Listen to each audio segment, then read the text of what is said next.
Ooh, boy, the virginity is going to be real in this one. I apologize immediately to everyone that is trying to watch these videos, maybe to understand a little bit more about being a person. I've mentioned it many times before that being a better magician makes you a worse person. So the more you practice being a magician, the worse you are as a person. I've been putting these little pitcasts recently, little snippets, if you want to even call it that, short form podcasts on the channel about magic and theory and all this stuff. I've been putting them for quite a little bit of time now, just a couple of days, and I wanted to do one on this particular trick. Unfortunately, it didn't fit the audio format, so I decided why not just make a full video on this.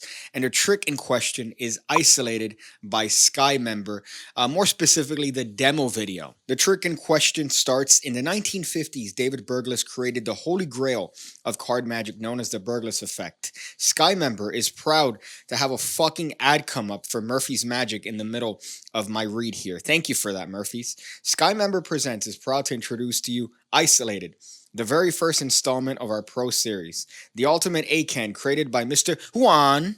Now, in the demo video, they make a couple claims that can't happen. Let's take a look at the demo video and see what it is that I'm talking about. In the 1950s, a magician by the name of David Berglas created what was known to be the holy grail of card magic effects. It was then known as the Berglas effect. The premise of the plot was to find a specified card at the specified position in a randomly shuffled deck. This effect is now better known as ACAAN and is still regarded as one of the most impossible card plots in the world of magic.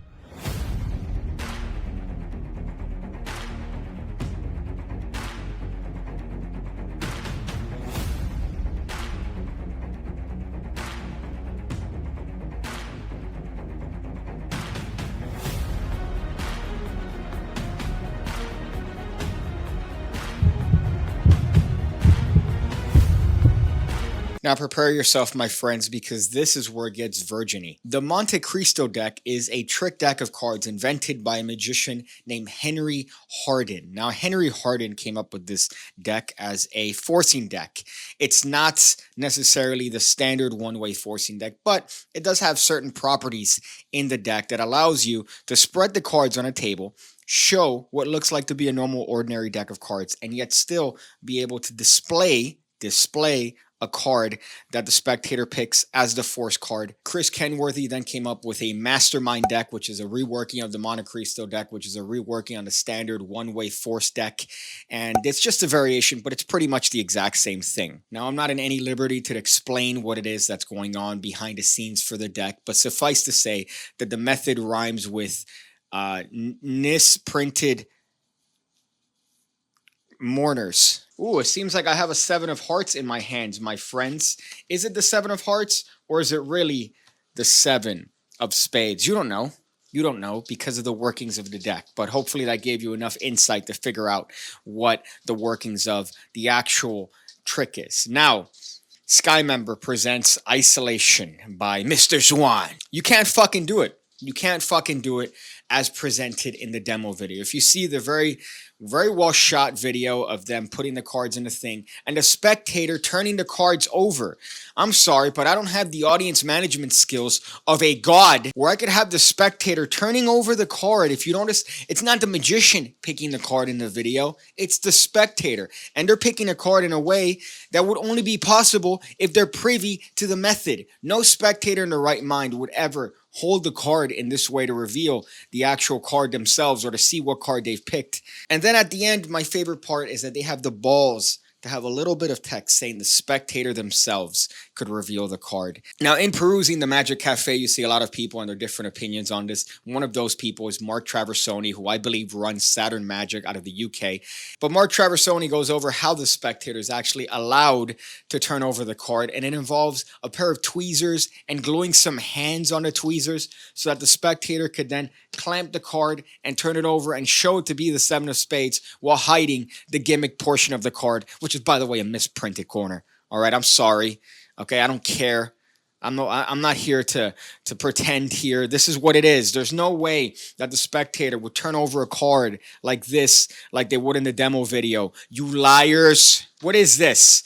No spectator would ever turn over a card and go, oh, it's the 7 of spades that I'm holding in this way. It must be the 7 of spades because it looks like the 7 of spades in approximately 9/10 of the card. So by all technicalities, yes, the spectator could actually turn the card over, but it involves tweezers and printed hands. What are we, stupid? You think we're stupid, Sky member? Now, Craig Petty is another magician that he's been doing a lot of YouTube stuff. I've been watching him since the good old World Magic Review days. World Chop Magic Reviews. I've been watching him since then. He's been doing his own stuff on his own channel, and he talks a lot about magic demos and why magic demos have been pretty much terrible since the inception here. I used to watch magic demos all the time. Oz Perlman on Penguin Magic. Those were my bread and butter. Brad Christian on Illusionist. Now, obviously, you're going to try to present the product in the best light that it possibly could be put, right? So you're going to show the demo in the best possible circumstance because you want people to spend money on it. Obviously, you're not going to show a magic demo video where the worst result happens. You're not going to do that because people aren't going to buy it. But at the same time, you don't want to straight up lie to the people that are purchasing your product. This is a lie. This is a lie. You're showing something in a demo video that could never happen. They can't do this.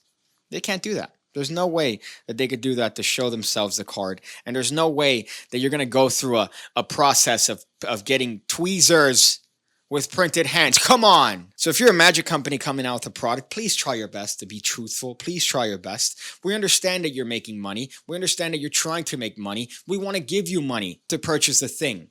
We just want to see what it looks like. That's all we want. We don't want to get lied to. We don't want to have Cuban Arabic magicians make videos as to how terrible of a demo video you made and how deceitful you are. We don't want that. So this is just a message to you, magic manufacturers here, to please be honest. As consumers, we value honesty. So yeah, that's a video. I know it's just a quick one here, but I wanted to bring attention to this particular item because I just found it to be so funny looking at the demo video, going down the rabbit hole of reading the Magic Cafe. If you guys have other videos that you want me to do these to, please leave them in the comment section below. Obviously, you can't leave links, but let me know the trick, let me know the manufacturer, and your boy's gonna get out there. Nobody's safe when I'm around. But apart from that, thank you guys for checking this video out. Make sure to check out the Pigcake Magic Academy.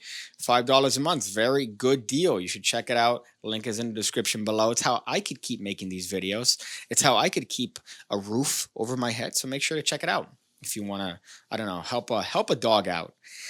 Whew, apart from that, I think I'm good. I think I'm good. MAGA Joe Biden, anything you want to say? No?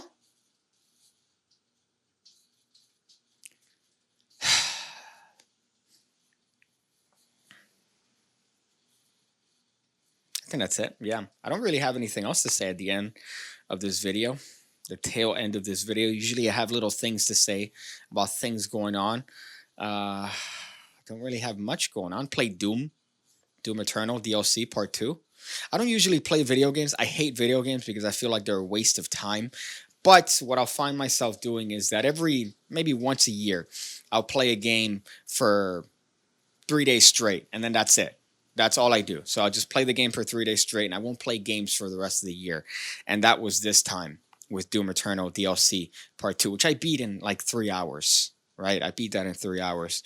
But it's just a waste of time. It's a waste of time. So you don't want to dedicate your entire time to video games. You want to make sure that you balance it. And for me, it's just one time in a year that I decide to play a game, and that's it.